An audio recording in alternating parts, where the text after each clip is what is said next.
प्रभु यीशु की स्तुति हो, प्रभु यीशु की महिमा हो, वो बढ़े और हम घटे, हमारे जीवन से उसे महिमा मिले।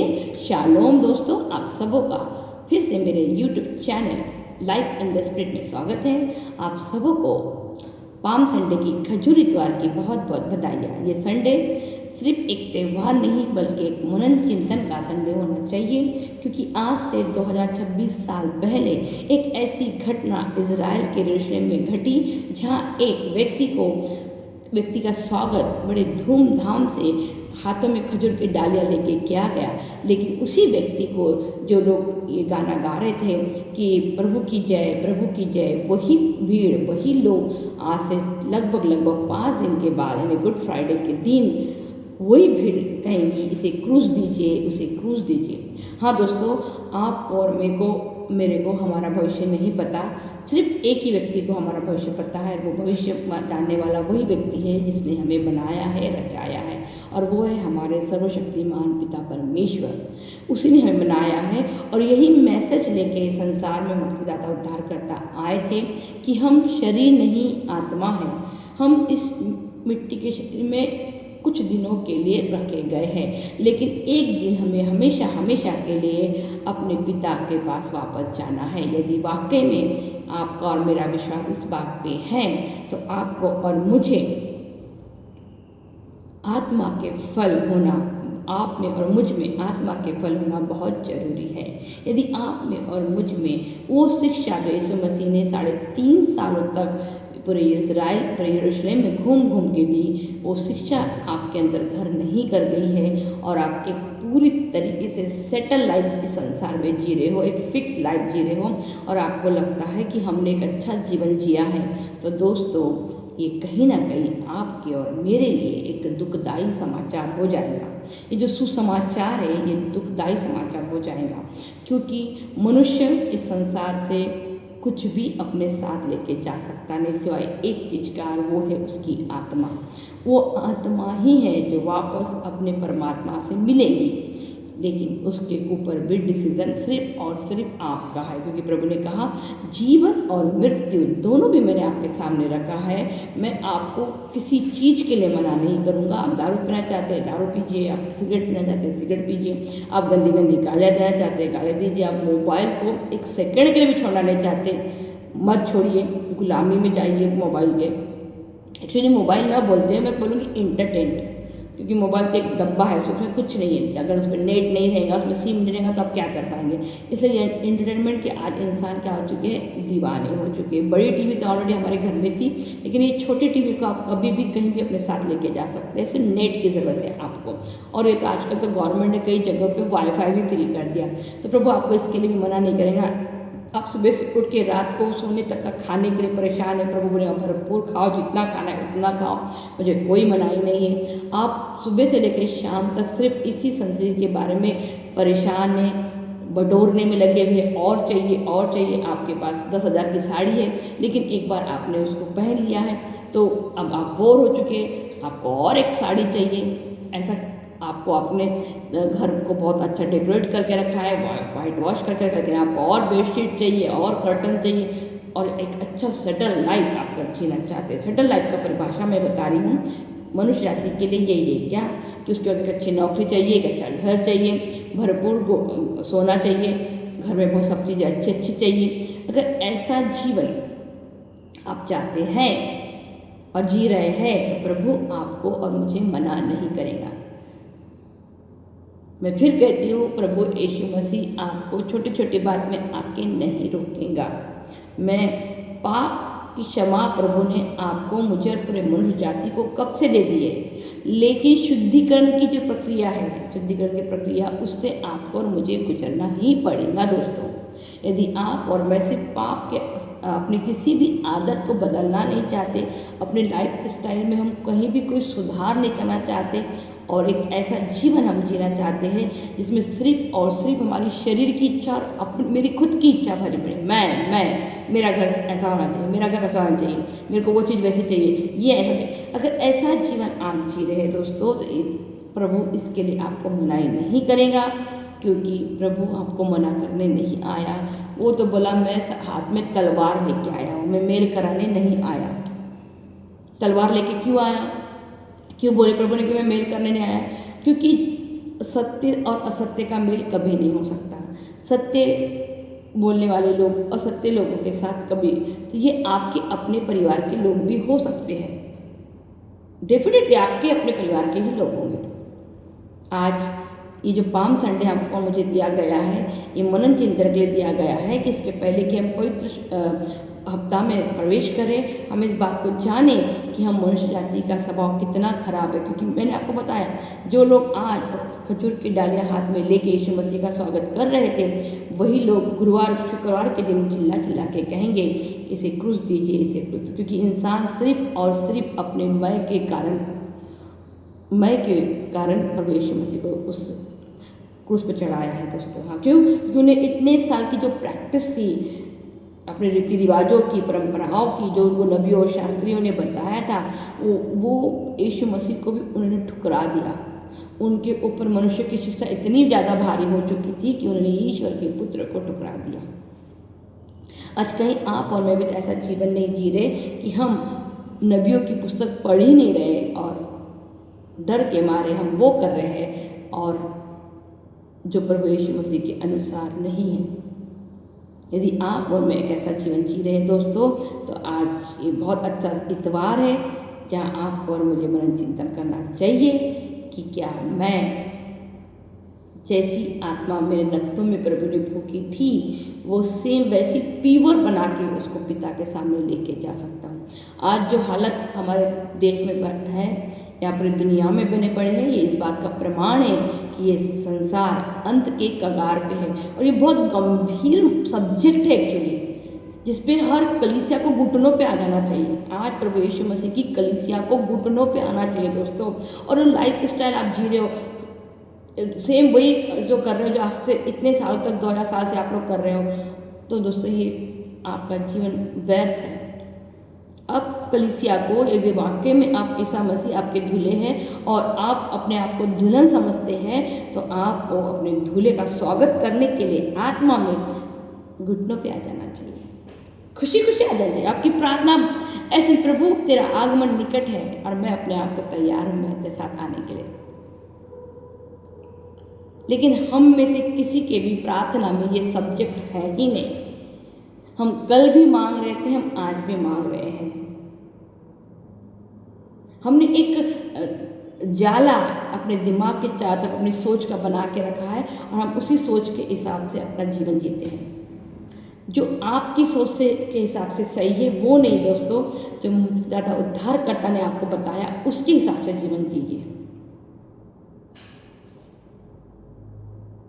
क्योंकि वचन कहता है किसी ने 30 गुना, किसी ने 60 गुना, किसी ने 100 गुना फल लाए।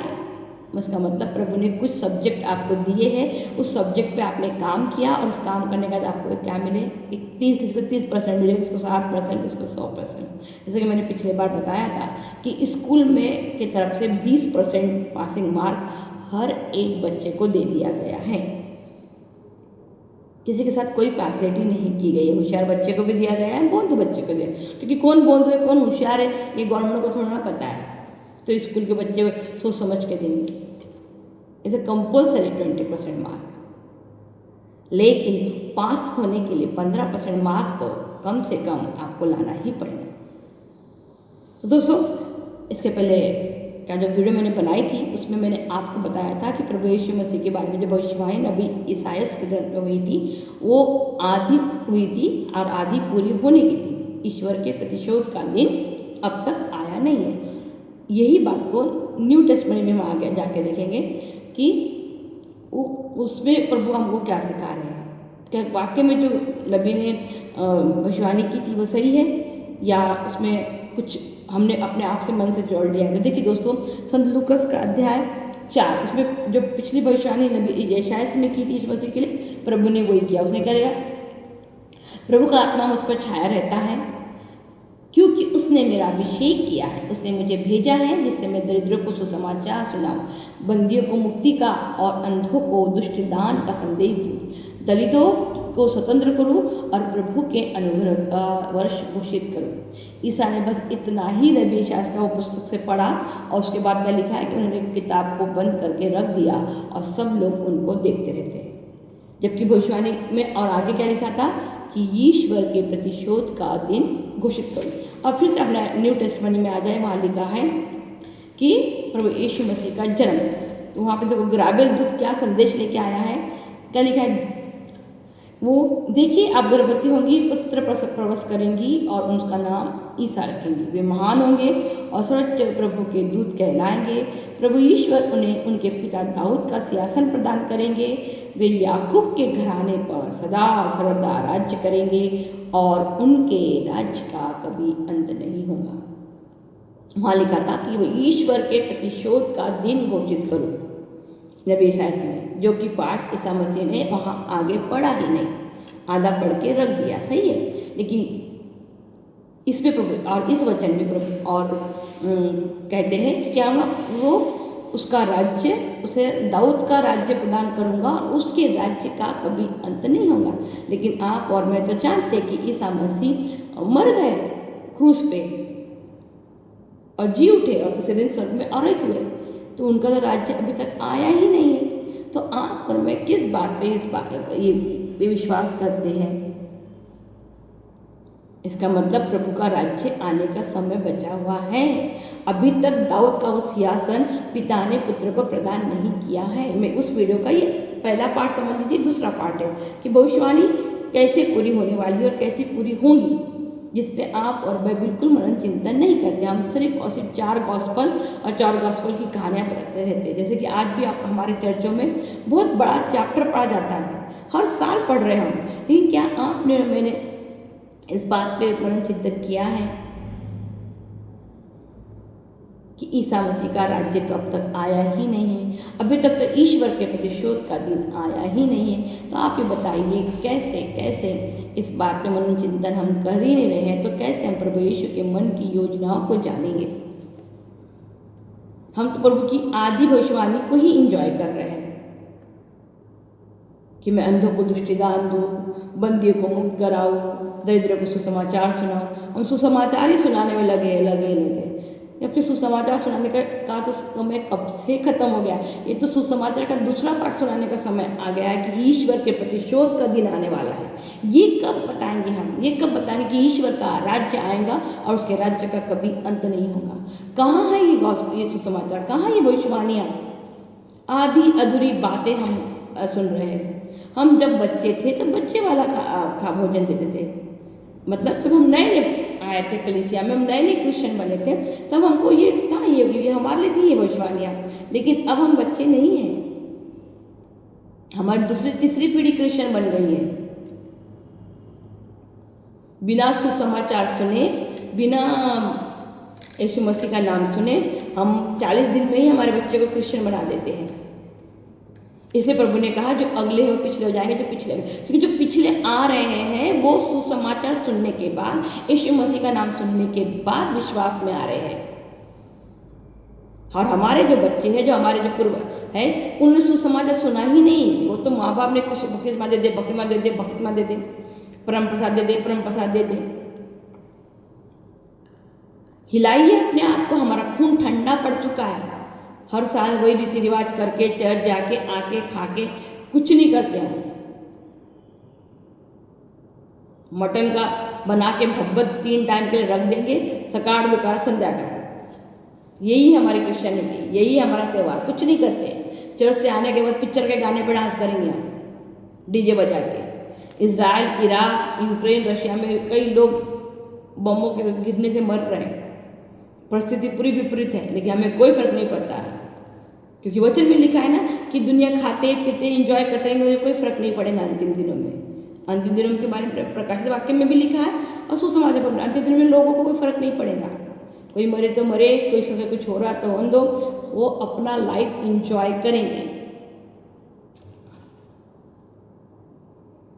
भविष्यवाणियों पे ध्यान दीजिए दोस्तों। पौलुस ने भी कहा, प्रभु ने भी कहा, भविष्यवाणियाँ। यीशु मसीह को क्रूस पर चढ़ाने वालों का सबसे बड़ा प्रॉब्लम यही था, क्योंकि वो ज्ञानी थे, उन्हें काय का था, संहिता का ज्ञान था। उनके ज्ञान ने उन्हें स्वीकार करने दिया ही नहीं कि सचमुच प्रभु ईश्वर हमारे सामने खड़ा है। क्योंकि जिस तरीके की शिक्षा प्रभु यीशु मसीह दे रहे थे वो उसे स्वीकार नहीं कर पाए, क्योंकि उनके दिमाग में इतनी जंग लगी थी कि जंगट बढ़ गया था इतने सालों का, कि वो उन रीति रिवाजों को, उनके ब्लड में, उसका डीएनए में उनका रीति रिवाज पड़ गए थे। और आज भी इजराइल यीशु मसीह को स्वीकार नहीं कर रहा। ऐसा नहीं हो सकता कि आधे लोग यहोवा बोले, आधे लोग अल्लाह बोले और आधे लोग यीशु मसीह यीशुआ बोले।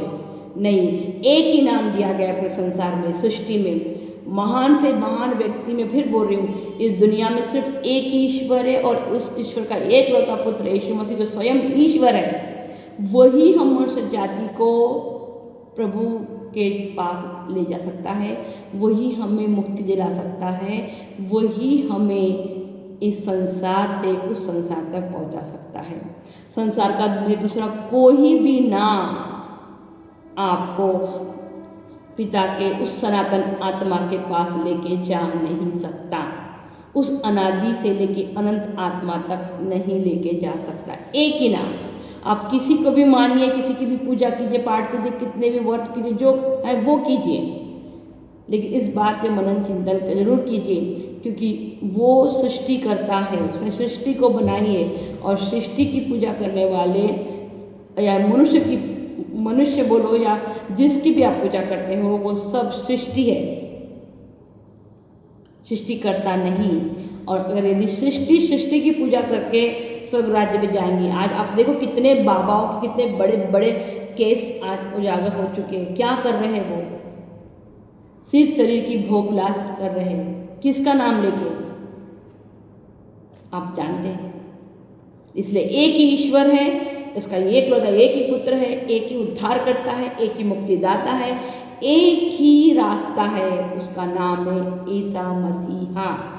वो कोई मेरे भाई बहन क्यों ना हो, वो किसी भी जाति को क्यों, किसी भी धर्म को क्यों ना मानते हो, उनको यीशु मसीह का नाम स्वीकार करना पड़ेगा। यदि वो सही मायने में उस सनातन आत्मा को जानना चाहते हैं और उस सनातन आत्मा के पास जाना चाहते हैं तो, वरना सारी जिंदगी आप एक गलत वहम में, एक गलत शिक्षा में रहेंगे और आपके हाथ में अंत में कुछ भी नहीं लगेगा। मेरा रिक्वेस्ट है आप लोगों से, ईसा मसीह के नाम को हल्के में ना लें, इस 40वें को हल्के में ना लें, इस पाम संडे को हल्के में ना लें। इस भविष्यवाणी क्योंकि कहती है कि तुम्हारा ध्यान कंटिन्यू इजराइल पे होना चाहिए। मैं कहती हूँ, इजराइल के बिना कोई भविष्यवाणी पूरी हो नहीं सकती। बाइबल को 1 नहीं 10 नहीं 20 बार पढ़िए। इसलिए बाइबल पढ़ने से आप स्वर्ग राज्य में नहीं जाएंगे, नहीं बाइबल का ज्ञान लेके आप स्वर्ग राज्य में जाएंगे, लेकिन बाइबल आपको इस बात के लिए अलर्ट करेंगी, बताएंगी कि आप कैसे स्वर्ग राज्य में जा सकते हैं। और बाइबल हमें बताती है भविष्यवाणियों के द्वारा, नबियों के द्वारा, कि अभी तक ईश्वर के प्रतिशोध का दिन प्रकट नहीं हुआ है, अभी तक ईसा मसीह का राज्य नहीं आया है, क्योंकि वो तो मरे, जी उठे, स्वर्ग में औरत हो लिए, तो उनका राज्य कैसा आया? जबकि प्रभु ने कहा अब मेरा समय खत्म हो गया है, अब से शैतान का राज्य। हाँ दोस्तों, ये बात दिलो दिमाग में डाल दी, संसार में अब ईश्वर का नहीं शैतान का राज्य है। और शैतान ने हर किसी को ये सोच उनके मन में, दिमाग में डाल दी है कि आप जो भी कर रहे हो बिल्कुल सही है, आप सबको अपनी ज़िंदगी जीने का, एंजॉय करने का बिल्कुल क्या है, अधिकार है। आप ईसा मसीह के उस शिक्षा के विरुद्ध जिंदगी जी रहे हैं और आपके पास इस संसार का सब वैभव है, तो गलती से भी ये मत सोचिए कि वैभव प्रभु ने आपको दिया है, वो वैभव आपको शैतान ने दिया है। मैंने बताया अपने वीडियो में कि दूसरा वचन जो दूसरी परीक्षा शैतान ने लिया था, उसने कहा था यदि तू मेरी आराधना करेगा, मतलब यदि तू शैतान की इच्छा पूरी करेगा तो मैं तुझे संसार का सारा वैभव दूंगा। तो शैतान की इच्छा करने का मतलब है अपनी शारीरिक इच्छाओं को पूरी करना। हर एक बुरी सोच उसे मल्टीप्लाई करने का काम शैतान का है, हर अच्छी सोच उसको मल्टीप्लाई करने का काम ईसा मसीह का है। तो आपके अंदर की सोच 1 ग्राम हो या 2 ग्राम हो, उसको किलो में बदलने का काम शैतान का है, बुरी सोच को। और एक छोटी सी अच्छी सोच उसे मल्टीप्लाई करने का काम ईसा मसीह का है। शायद बहुत से लोग बोलते हैं देखो उसने भी गलत काम किया, अभी उसने भी गलत काम किया, लेकिन देखो कितना अच्छा जीवन सेटल है, अच्छा घर बना ली, अच्छा गाड़ी खरीद ली, एक ही कान मिला है हमको सोना पहनने के लिए, लेकिन उसे एक ही कान में 4 जगह सोना कान के पहन ली। ऐसा लोग तारीफ करते हैं गलत काम करके जो जीवन जी रहे हैं, बोलते बहुत अच्छा जीवन वो जी रही है। दोस्तों कैसे वो बहुत अच्छा जीवन जी रही है जिसमें ईश्वर की इच्छा ही नहीं है। आपका घर बनना, आपके पास गाड़ी होना, आपका सोना होना, आपके अच्छे अच्छे कपड़े होना, ये आपके अच्छे जीवन का कोई प्रमाण नहीं है, क्योंकि इसमें आत्मा की तरफ है ही नहीं ना। प्लीज़ दोस्तों भविष्यवाणियाँ पढ़िए, मैं रिक्वेस्ट कर रही हूँ। आने वाला समय बहुत बहुत और बहुत खराब होने वाला है, इसलिए इसके पहले कि प्रतिशोध का दिन प्रभु घोषित करे, ईसा मसीह का राज्य आए, कलीसिया का स्वर्ग में उठाया जाना बहुत ज़रूरी है, क्योंकि कोई भी बाप अपने बच्चों को तकलीफ में रख के दुनिया का अंत नहीं करेगा, वो अपने बच्चों को सबसे पहले संसार से उठाएगा। लेकिन मैं फिर कहती हूँ कि बुलाए बहुत है लेकिन चुने कब है। जब आप ये कहते हो कि पूरी दुनिया ये कर रही है, इसका मतलब जो प्रभु पूरी दुनिया को लेने आने वाले नहीं है, प्रभु चुने हुए लोगों को लेने आने वाले हैं, और चुनाव ईसा मसीह करने वाले हैं, कोई संस्था नहीं चुनने वाली है। कैथलिक संस्था, प्रोटेस्टेंट संस्था, बिलीवर संस्था, युवा साक्षी संस्था, ये संस्था, वो संस्था, पेंटाकोस्ट संस्था, ये सब संस्थाएं किसे कौन चुना हुआ है, ये नहीं चुनने वाली है। ईसा मसीह स्वयं अपनी कलीसिया को चुनने वाले, अपनी दुल्हन को खुद चुनने वाला है, क्योंकि यहूदी संस्कार में दुल्हन चुनने का अधिकार दूल्हे को है। कोई भी माँ बाप लाके उसको लड़की नहीं बताते, वो खुद दूल्हा लड़की को पसंद करता है और कहता है कि ये लड़की मुझे पसंद है मम्मी डैडी, और मैं इससे शादी करना चाहता हूँ। उसके बाद उसके मम्मी डैडी बात करने के लिए लड़की के घर में जाते हैं, लेकिन पसंद करने का मतलब दूर से देख के उसको पसंद करता।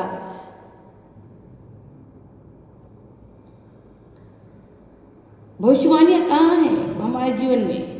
दूल्हा आ गया है, लगभग आ चुका है, लेकिन दुल्हन आज भी खाने पीने लाइफ एंजॉय करने में लगी, और वैसे एक ऐसी खुशी वो चाहना चाहती है जिसमें संतुष्टि है ही नहीं।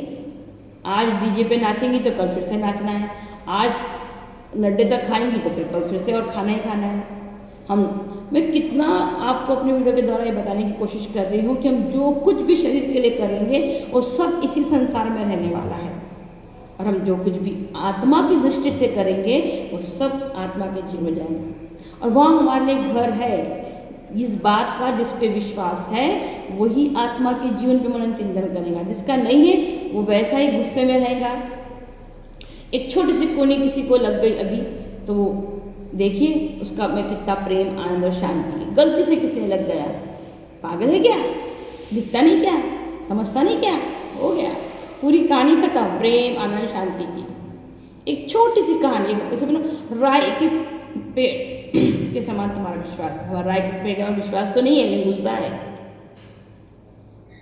एक छोटा सा पिंच हमको लग जाए, देखिए फिर हमारे अंदर का शैतान का सब बाहर निकल के आ जाता है। हम सबके ऊपर शैतान का राज है दोस्तों। अपने आप को ज़्यादा पवित्र या हम ये संस्था के लोग करके नहीं, बिल्कुल शैतान हमारे अंदर है। तो कैसे आपको मालूम पड़ेगा? आप अपने स्वभाव से ही जान सकते हैं कि आपके अंदर शैतान है कि नहीं है, क्योंकि प्रभु, मैं फिर कहती हूँ, हमारा प्रभु यीशु मसीह बहुत ही जेंटलमैन व्यक्ति है, बिना आपके परमिशन के आपके जीवन में इंटरफेयर नहीं करेगा। और शैतान एक नंबर का धोखेबाज है, लेकिन वो उसमें भी एक क्वालिटी पाई जाती है। वो जब तक आप में उसके गुण वाली कोई क्वालिटी नहीं रहेगी तब तक वो भी आपके अंदर आके कोई गड़बड़ी नहीं कर सकता। हाँ, हमने युद्ध शतार्थियों के बारे में हम अभी पढ़ेंगे ना, उसमें पैसों को लेकर बहुत ज़्यादा खलबली मची हुई थी, और उसी पैसे की खलबली ने उसको आप देखिए कहाँ पहुँचा दिया। भविष्यवाणी दोस्तों, नबी यशायाह की भविष्यवाणी को आधी अधूरी थी, जिसे प्रभु ने आधा पूरा कर दिया। फिर प्रभु ने आधी जो भविष्यवाणी है कि मैं ईश्वर के प्रतिशोध का दिन क्या करूं, घोषित करूं। और न्यू टेस्टमेंट में से फिर प्रभु बोल रहे हैं कि उसके ऊपर पिता क्या करेंगे, दाऊद का सिंहासन देंगे और उसके राज्य का कभी अंत नहीं होगा। लेकिन अभी फिलहाल में ईश्वर का राज्य नहीं है, ईसा मसीह अभी गद्दी पे बैठे हुए नहीं हैं। हाँ, इस बार वो राजा बन के ही आएंगे, जैसे कि उनके यहूदी लोगों उनका इंतज़ार कर रहे थे कि हमारे बीच में एक राजा आएगा और वो क्या करेगा, रोमन साम्राज्य को हटा देगा। रोमन साम्राज्य को हटाने के लिए कोई राजा उस वक्त आया नहीं और उन्होंने उस भविष्यवाणी को अनदेखा कर दिया। दोस्तों, इसके पहले कि हम पवित्र सप्ताह में प्रवेश करें, हम अपने अपने आत्माओं को जांचें कि हम वाकई में ईसा मसीह के प्रति स्वरूप बन रहे हैं क्या। क्योंकि प्रेम हमारे अंदर अगर है ईसा मसीह के लिए, तो हम उसके नाम के लिए अपने आप को बदलेंगे। हमें बहुत सारी कमियां हैं। आज हमें हमारे बाप दादाओं से जो चला आ रहा बुरा स्वभाव है, उससे लड़ने की ज़रूरत है और यीशु मसीह के लहू के द्वारा अपने आप को उसके प्रतिरूप बनाने की ज़रूरत है। मैं फिर कह रही हूँ कि पाप की क्षमा मिल चुकी है। अब हम शुद्धिकरण के प्रोसीजर में हमें आ जाना चाहिए। हमें हर दिन हर पल अपने आप को शुद्ध और पवित्र करने की कोशिश करनी चाहिए। बिना, क्योंकि हमारा ईश्वर पवित्र है तो हमें भी पवित्र बनने की ज़रूरत है। दोस्तों, वीडियो को बहुत में शेयर कीजिए। बाइबल को अपने जीवन में सर्वप्रथम स्थान दीजिए, जैसा कि मुसलमान और यहूदी भाई बहन करते हैं। अपने बच्चों को चौथी क्लास से लेके 12 साल के पहले तक उनमें पूरा कुरान या पूरी यहूदी की जो भी पुस्तक है उन्हें लर्न हो जाती है और वो बाय हार्ट उनको कहीं भी कोई ग्रंथ पढ़ के सुनाया जाए उनका वाला, तो पढ़ बच्चे जवाब देते हैं। इसका सबसे बड़ा प्रमाण क्या है, ईसा मसीह 12 साल की उम्र में मंदिर में पाए गए, क्योंकि 4 साल की उम्र से लेकर 12 साल की उम्र तक उनके माता पिता ने उन्हें पूरी की पूरी मूसा की सहित अवश्य खुद ईश्वर के पुत्र थे, लेकिन एक जो प्रैक्टिकल चीज़ें समाजिक हो रहा था उन्होंने वो काम किया, उन्हें पूरी की पूरी संहिता क्या कर दी, लर्न करा दी। और इसलिए जब वो ग्रंथ लेके वहाँ गए और प्रचार करने लगे तो लोग उसको देखने लगे कि इतना सा 12 साल का बच्चा और इतना सुंदर एक्सप्लेनेशन करा। क्यों कर पाया, क्योंकि उसके माँ बाप ने उसको 4 साल से लेकर 12 साल तक परफेक्ट बना दिया। यदि आपने भी अपने बच्चों को बपतिस्मा दिया है, परम प्रसाद दिया है और उसको क्रिश्चियन बनाना चाहते हैं, मसीही बनाना चाहते हैं, तो दोस्तों आपकी भी जिम्मेदारी है अपने बच्चे को 12 साल के पहले पूरी की पूरी बाइबल, इस ना में भी हो सकता पुराना नियम आप ना पढ़ा लो, लेकिन न्यू टेस्टमेंट उनको बाय हार्ट लर्न होनी चाहिए, यानी होनी ही चाहिए। बाय हार्ट लर्न मतलब मैं ये नहीं बोल रही हूँ कि 4 के, मतलब उन्हें कम से कम जब वो पढ़ के सुनाया जाए तो उन्हें याद आए कि हाँ मैंने पढ़ा है, हाँ ये मैंने सीखा है, मैंने देखा है। मतलब कभी कोई गाना हमें पूरा नहीं आता, लेकिन कोई गाना गाता था, वो गाने जैसा शुरू होता तो हमें भी गाना उसके साथ आ जाता। वैसा ही हमारे बच्चों को पवित्र बाइबल आनी चाहिए। इस वीडियो को बहुत आदमी में शेयर कीजिए दोस्तों, और हो सके तो पवित्र बाइबल को अपने जीवन का अहम हिस्सा बना के ईश्वर के मन में क्या है और ईश्वर आगे क्या करने वाला है ये जानिए। और इज़राइल के लिए, स्पेशली जवान बच्चों के लिए बहुत प्रार्थना कीजिए।